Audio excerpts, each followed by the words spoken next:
Hello and welcome to this pre-MRMW event interview. It's great to have the Upfront Analytics team, Kimberly and Joe, here with me. Guys, we just had a great little chat about the event itself and about what to look forward to, and as well, you guys gave me a great background about Upfront Analytics and what it's all about. Now, it's my understanding that you guys are presenting a paper, so I'd love you to tell me a little bit about that. I'll leave it open about who wants to start with that.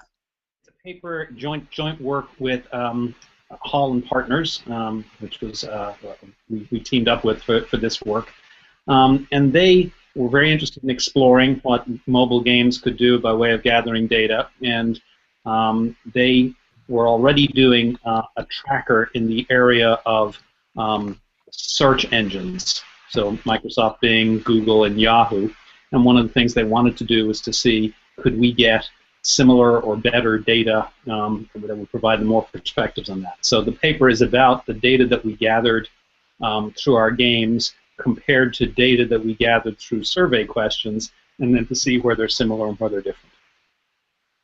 Okay, and so can you tell us a little bit about this link with Hall and Partners? How did this come about, this study? So Hall and Partners has always been at the forefront of new ideas, new concepts in market research, and they heard about us and wanted to engage with us. And as with a number of our other clients at this point, a good way for them to explore what we've got is to take an existing inquiry that they have and then bring us into that, and then they can compare and contrast it with existing methodologies. New technologies, when they're adopted early on, it's often by way of comparing them with existing ones, and then people getting comfortable with the new ideas. So can you expand on that a little bit first, Kimberly? So the taking a traditional survey, online survey. So there you have a lot of questions around your attitude, your awareness, sentiments, things like that. So what we've done is we've taken what could be a 40-question survey, and then we map it against several of our games. We have 3 games and 2 kind of hangout rooms right now. And so we map those questions against our games, and then we're able to, and so it may not come out to be 35 questions. We're not taking a question per question because we're not asking questions. It's all in the gameplay. And then we're able to run that game. We have about 3,000 people coming through every day. And so we're able to run those different games through a very representative sample, and then we start to collect the information. And so some of the things that I think are very significant about what we're doing from a research perspective is, number one, it's real time. And when I say real time, you literally can be in our system and see how people are responding as they play the games. And you can see in real time, okay, is this working, is it not, do I need to tweak something, uh-oh, I have a problem here. But also the speed at which we can get back to, we can address questions and problems. We can be in and out of market if we had to be. Joe will shoot me, but if we had to be, within a day. And I'll give you an example. We were at a conference, and we said in the morning, throw us some questions, and we'll give you the results at dinner. And we did that in one day. Now, that's not what we like to do all the time, but we can do it. So there is no other research method that allows you to get responses that quickly and from a representative sample. And so so from a data quality perspective, we're right on with any of the top market research agencies. But also from the speed, I think we can outdo a lot of people with the speed and the quality of the data, because I mentioned earlier about the prompted data mining. And right now you can do a survey in one bucket, co-creation in another, and do social mining, data mining in another. But it's hard to match them all together. It's hard to take a survey and then tie it in with big data or with internet data. So what we're able to do is with this prompted data mining, so we're able to get deeper, richer results. And I think that's very significant. So if I had to sum it up, I'd say our real-time, both real-time as far as delivering and also changing marketing campaigns kind of on the fly if you have to.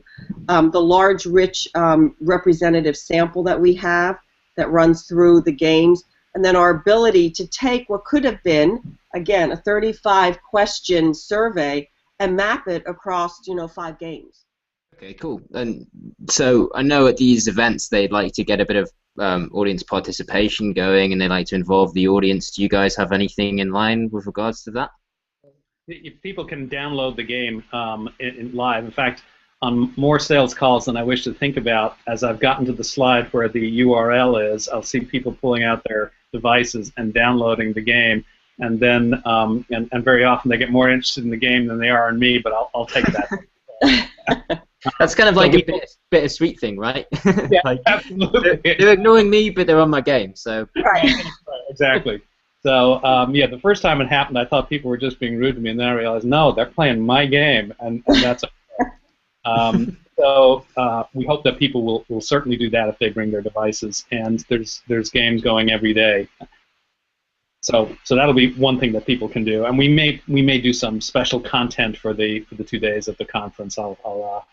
I'll get back to the team about that.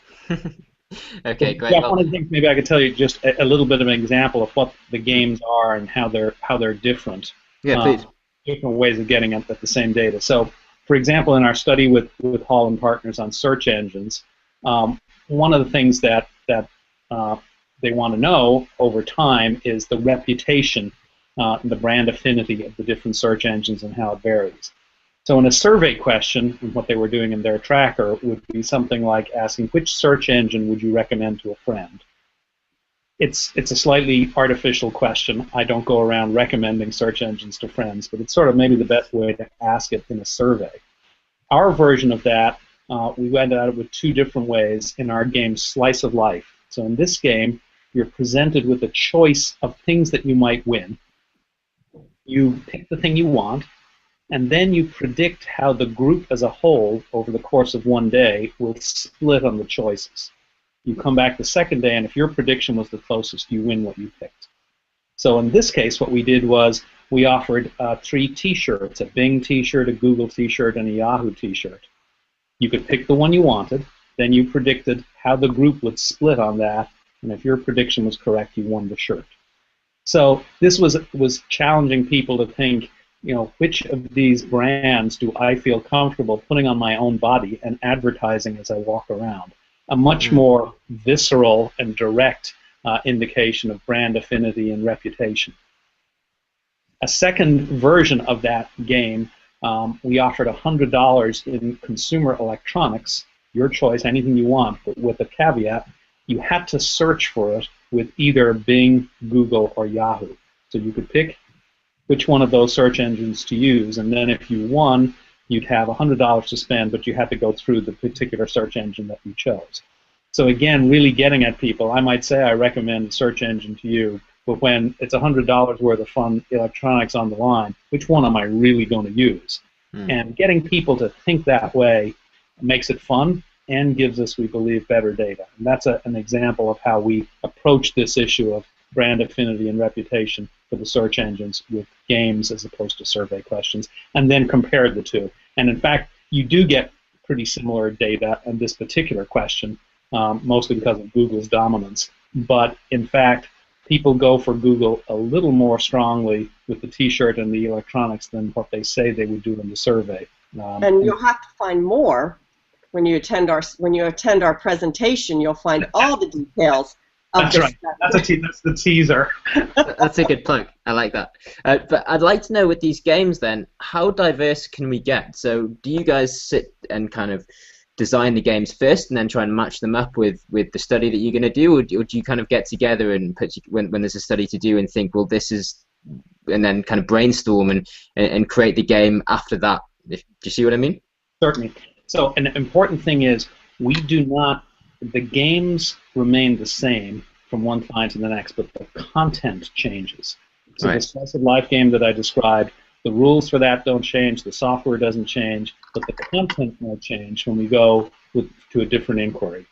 And in terms of brainstorming the content, we will do that with clients. Some clients have gotten to the point where they're comfortable enough, they will just give us, comfortable enough with the methodology, they'll just give us the content, we'll put it into the games and launch it. But usually the first couple of times they want to do it with us and do a little hand-holding on that. But a key part of the business model is we put a lot of effort into designing the games to make them fun. 80% of our gameplay has nothing to do with market research. The games are just played for fun. But some of the content of the games varies when we get to a brand or a product. But that allows a very scalable business model, because if you end up having to write software per client, that's going to be a very difficult business model. What you want to do is write the software once and change the content or the user experience and use that to get your data and to entertain people. Awesome. It sounds fascinating, and I really can't wait to see it, or should I say, can't wait to kind of ignore you while you speak and I'm playing your game. So, yeah. Jack, I'm okay with that. If you catch me doing that, you know the deal. I'm not being rude. I won't call you out. Guys, thanks so much for joining me, and I can't wait to hear more about this in Chicago. Thank you very much. Have a great day.